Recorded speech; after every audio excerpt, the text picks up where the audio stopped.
Hello विद्यार्थी मित्रों, class seventh Hindi में मैं आपको हिंदी पढ़ाने के लिए फिर से हाजिर हूँ।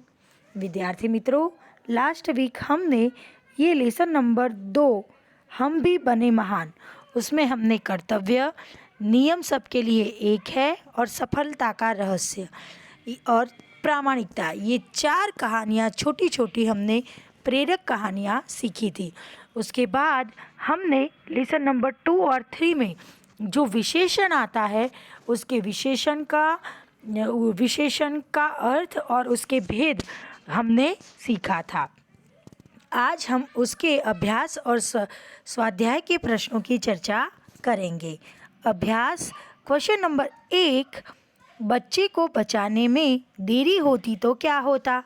विद्यार्थी मित्रों, हमने देखा था कि नरेंद्र यानी कि स्वामी विवेकानंद जब छोटे थे तब वह शिवलिंग लेकर, छोटा सा शिवलिंग उन्होंने मेले में से खरीदा था और वो लेकर जा रहे थे और अचानक से एक बच्चे को उन्होंने देखा कि सामने से एक मोटर आ रही थी और वह बच्चे का ध्यान बिल्कुल भी नहीं था।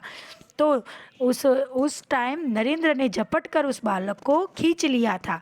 तो अगर उस बच्चे को उस टाइम न खींचा होता तो क्या हो जाता, वो बच्चा मोटर में आ जाता और बड़ा सा एक्सीडेंट हो जाता।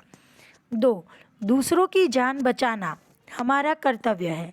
आप और किन बातों को अपना कर्तव्य समझते हैं। विद्यार्थी मित्रों, हमने ये प्रेरणादायी 4 कहानियाँ पढ़ी थी और उसका भावार्थ समझा था। तो उसमें हमने देखा कि हमारा कर्तव्य क्या होना चाहिए, यानी हमें क्या करना चाहिए। हम एक अच्छे इंसान बने रहे, इसके लिए हमें क्या क्या करना चाहिए। तो जैसे कि माँ बाप की सेवा करना हमारा कर्तव्य है। दूसरों को हेल्प करना यानी मदद करना वो हमारा कर्तव्य है। ऐसे बहुत सारे कर्तव्य हैं जो हमें हमारी ज़िंदगी में करने चाहिए। तो बच्चों, आप क्या समझते हो? तो आप किन को सबसे ज़्यादा महत्व देते हो और कौन सा जो कर्तव्य है जो आप समझते हो कि मुझे करना चाहिए, तो वो आपको सोचकर इस प्रश्न का उत्तर आपको सोचकर लिखना है। क्वेश्चन नंबर 3, मुख्य अतिथि को द्वार पर ही रोक देना सही था, क्यों। विद्यार्थी मित्रों, हमने नियम सबके लिए एक थे, नियम सबके लिए एक है। उस कहानी में हमने देखा था कि पूना के न्यू इंग्लिश हाई स्कूल में एक समारोह हो रहा था। उसमें जो मुख्य अतिथि थे उनके पास ही कार्ड नहीं था, यानी कि वो मुख्य अतिथि थे लेकिन उनके पास पास नहीं था। तो उनको अंदर जाने से एक लड़के ने, स्वयंसेवक ने उन्हें रोक दिया। तो मुख्य अतिथि ही थे वही, तो क्या उनको रोक देना आपको सही लगा? तो मुझे तो ये सही लगा, क्योंकि स्वयंसेवक अपना कर्तव्य कर रहा था। स्वयंसेवक का कर्तव्य यही है कि सबको पास देखकर चेक करके ही अंदर जाने दे, और मुख्य अतिथि पर जो मेहमान आए थे उनके पास नहीं था तो उन्होंने उसको रोका। तो ये सही था, क्योंकि वहाँ पे स्वयंसेवक अपना कर्तव्य निभा रहा था, तो उसके हिसाब से ये बात सही थी। उसके बाद क्वेश्चन नंबर 4, आपको कहाँ कहाँ पर भेदभाव की नीतियाँ दिखाई देती है।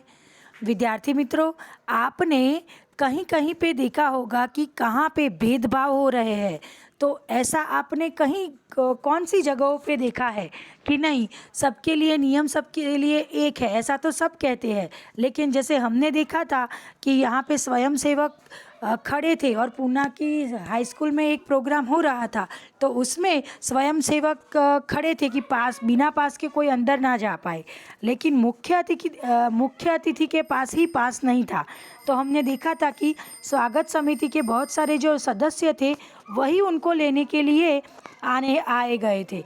तो वो तो गलत बात है कि उनके पास नहीं है फिर भी उनको जाने दिया जा रहा है। तो ऐसा आपके पास भी कभी हुआ है? तो वो आपको सोचकर यहाँ पे उसका उत्तर लिखना है। क्वेश्चन नंबर 5, सफल होने के लिए हमें क्या करना चाहिए। सफल होने के लिए हमें हमारा काम 100% देना चाहिए, यानी कि अच्छे से उसमें गहराई से उसमें मास्टर बनना चाहिए। हमें हमारा काम अच्छी तरह से करना चाहिए।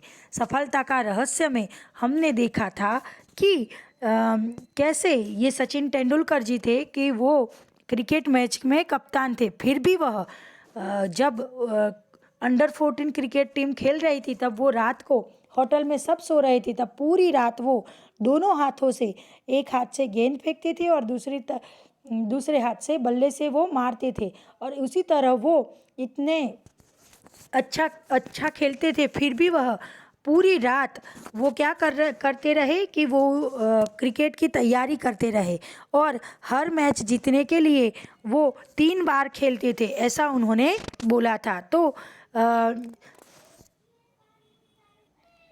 सफल होने के लिए हमें क्या करना चाहिए? सचमुच एकाग्रता चाहिए, अविरत अभ्यास चाहिए, कठोर परिश्रम और लगन से ही सफलता मिलती है।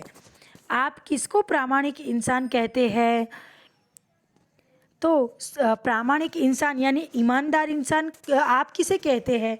हमने यहाँ पे प्रामाणिकता पाठ में देखा था कि हज़रत अली जो थे वो खजाने की जांच कर रहे थे, और उनको कुछ सरदार मिलने आए तो उनका काम ख़त्म हो गया, तो उन्होंने राजा की दी हुई मोमबत्ती बुझा दी और अपने काम के लिए उन्होंने अपनी मोमबत्ती जलाई। मतलब कि उतनी भी हरामखोरी वो नहीं चला सकते थे। तो अप्रामाणिक इंसान आप क्या सोचते हो कि प्रामाणिक इंसान कैसा होना चाहिए? ईमानदार आदमी कैसा होना चाहिए? अपना काम अच्छी तरह से करता हो, और किस तरह वो करना चाहिए और कैसा इंसान होना चाहिए, वो इसका उत्तर आपको सोचकर बताना है और लिखना है। प्रश्न नंबर 2, आपने कोई घटना या प्रसंग सुना हो या पढ़ा हो, उसे कक्षा में कहिए। कक्षा में प्रस्तुत की गई घटना या प्रसंग में से किसी एक को अपनी भाषा में लिखिए। विद्यार्थी मित्रों, इसमें आपको कोई घटना या प्रसंग, ऐसा कोई प्रेरक जिससे हमें प्रेरणा मिलती है, सीखने को मिलता है, ऐसा कोई प्रसंग है आपकी जीवन में या आपके कोई मित्रों में कि जिसको आपको आपकी आंखें खोल दी हो और आपको समझ में आया कि नहीं, मुझे भी ऐसा करना चाहिए, इसने सचमुच बहुत ही अच्छा काम किया है। ऐसा कोई काम आपकी नज़र में किसी ने किया हो तो वो काम आपको यहाँ पे आपकी नोटबुक में क्वेश्चन नंबर 2 में उसके आंसर में लिखनी है। अब है प्रश्न नंबर 3, चर्चा कीजिए। यदि पक्षी बोल पाते तो पेड़ों की कटाई के विषय में वे आपसे क्या कहते? विद्यार्थी मित्रों, ये बहुत ही अच्छा चर्चा का एक प्रश्न है जिसमें आप जो सोचते हो वो लिखना है कि यदि पक्षी बोल पाते, अगर पक्षी ची ची करते उसकी जगह वो बोलते, हम इंसानों की भाषा में बातें करते, तो वो पेड़ों की कटाई के विषय में हमसे क्या बहस करते और वो हमसे क्या कहते? ये देखो, सोचो। अगर आप सोचोगे तो आपको पता चलेगा कि अगर कोई पक्षी आपके घर पे आकर बोलेगा कि आप इतने सारे कागज़ इस्तेमाल करते हो, इतने सारे पेड़ काट के आपने घर में फर्नीचर बनवाया है, तो मेरा घर कहाँ पे है? आपने मेरा घर तो तोड़ दिया, मेरा तो गांव तोड़ गया, मेरा गांव लूट गया, मेरे दोस्त सारे अलग हो गए, ये जो अभी शहरों का विकास हो रहा है, उद्योगों का विकास हो रहा है, तो उसमें तो उनके घर तो बहुत सारे कट रहे हैं। तो आप क्या सोचेंगे? अगर आप पक्षी होते और आपके घर ऐसे कट रहे होते तो आप क्या सोचते? तो वो आपको अपने शब्दों में 5 वाक्य में यहाँ पे लिखना है। यदि धरती बोल पाती तो मनुष्य के बारे में ईश्वर से क्या शिकायत करती? बच्चों, ये भी बहुत ही अच्छा सोचने का एक उत्तर है। आपको जो इसके ये प्रश्न के बारे में आपको सोचना है कि अगर धरती बोल पाती तो वो मनुष्य के बारे में ईश्वर से क्या शिकायत करती।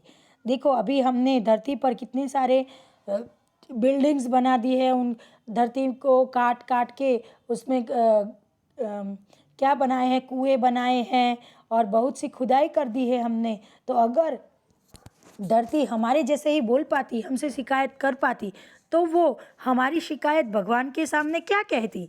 ईश्वर से वो क्या कहती कि लोगों ने क्या कर दिया है, मेरा सत्यानाश कर दिया है, सभी जगह पर महल खड़े कर दिए हैं, बंगले बन गए हैं, बड़े बड़े घर बन गए हैं, रोड रास्ते बन गए हैं, और क्या हो गया है, मेरी खुदाई कर दी है।